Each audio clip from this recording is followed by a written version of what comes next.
Holy Spirit. Amen.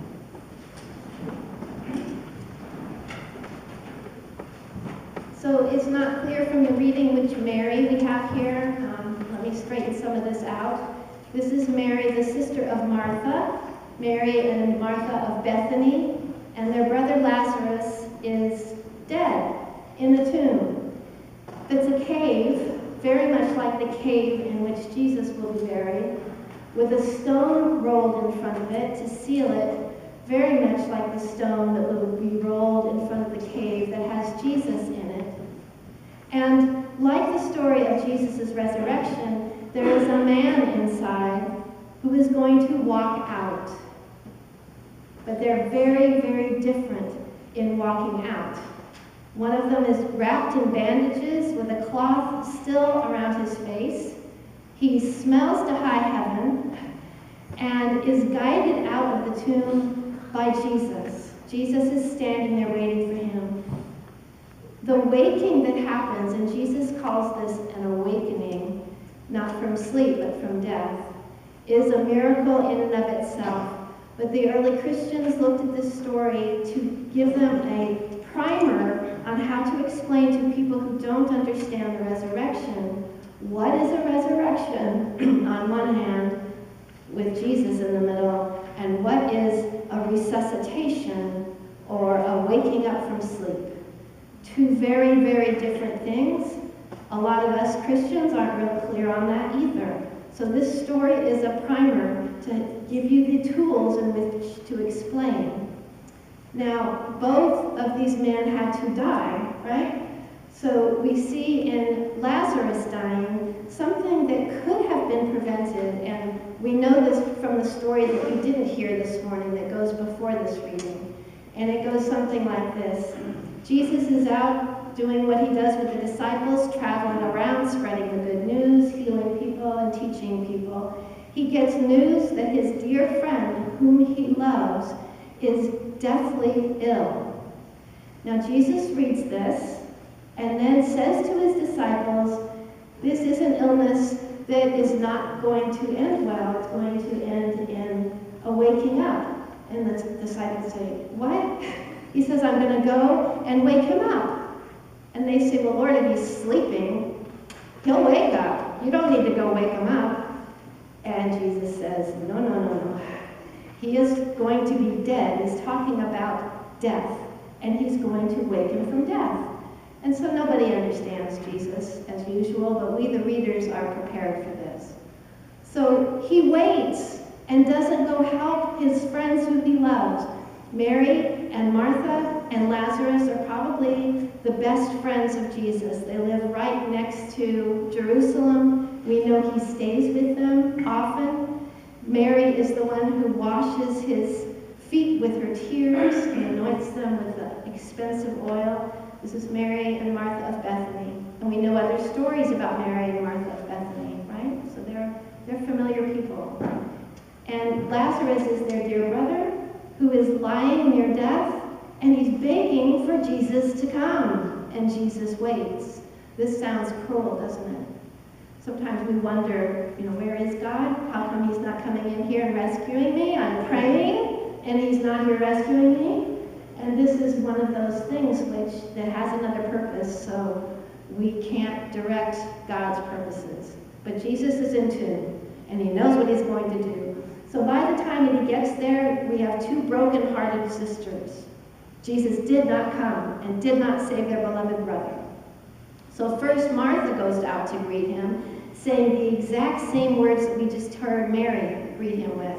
Martha also gets down on her knees and looks up to him and says, if you had been here, my brother would not have died.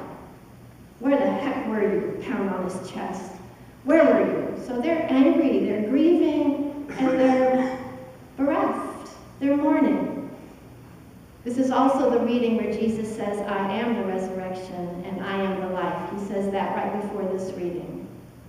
And now Mary is telling him that, again, you didn't come in time. He is dead. Where were you? Why did you delay? And Jesus sees her face crying and sees all the faces of the people who have come to grieve with the family. And they had a large crowd of friends.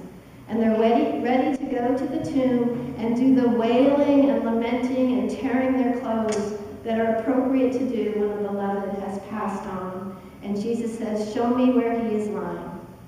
And then we get these great words. You can't open the tomb, Jesus, because he stinketh, as the King James Bible says. Do not roll away the stone.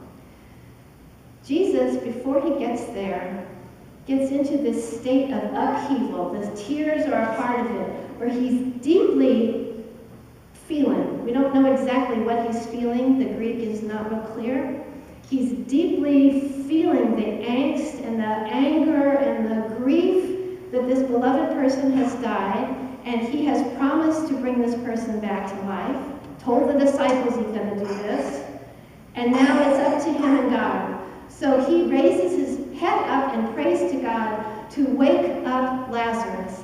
And as they're getting closer and closer to the cave, this prayer is getting answered, so that by the time they reach the cave, Jesus can say, thank you, Father, for hearing my prayer. He already knows Lazarus is waking up.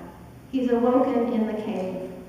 And when he says, Lazarus, come out, Lazarus doesn't take the rags off his head. He doesn't take the rags off his body. He walks out like a living mummy out of the tomb, looking scary and smelling like decay.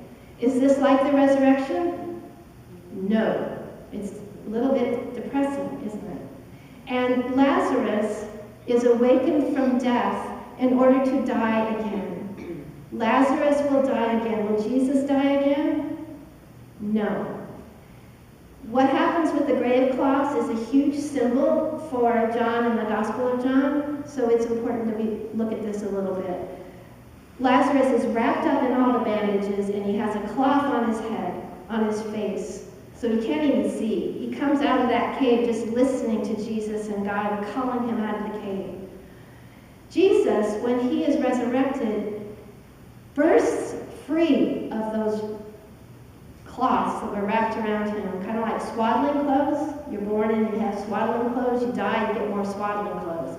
He bursts out of his bandages, and the face cloth he takes and very carefully folds it, very liturgically, like this is part of the ceremony, and places it to the side. Y'all know what the significance of that is? Moses, yes. When Moses goes up on the mountain and receives the word of God and talks to God and gets the 10 Commandments, he comes down from the mountain. His face is shining so brightly that it burns the eyes of the fellow Hebrew people. So he has to put a veil over his face to cover the light. Does Jesus ever cover the light of his face? No. And the reason that cloth is folded and put aside is that with Jesus we have a new creation. Never again do we need to have a veil between God and us. We have Jesus right with us and in us and around us. We are living the resurrected life now, and will live more resurrected lives in the life to come.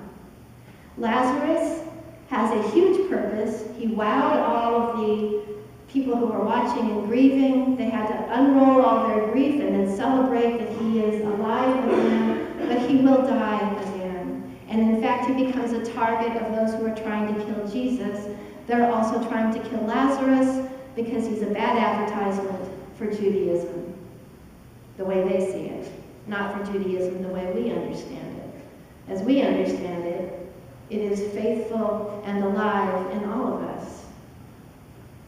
So the moral to take from this story is that the resurrection is awaiting all of us. And because of the resurrection, we know that our beloveds are around us with all the angels. That they're all here because we love them. It was love that pulled Jesus out of the tomb. Pulled Jesus out of the tomb. But it was also love that pulled Lazarus out of the tomb. So those two things are the same. But the new creation is only in Christ Jesus our Lord.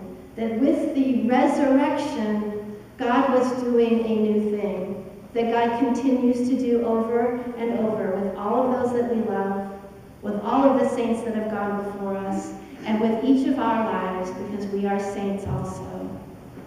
So, let your face shine before others.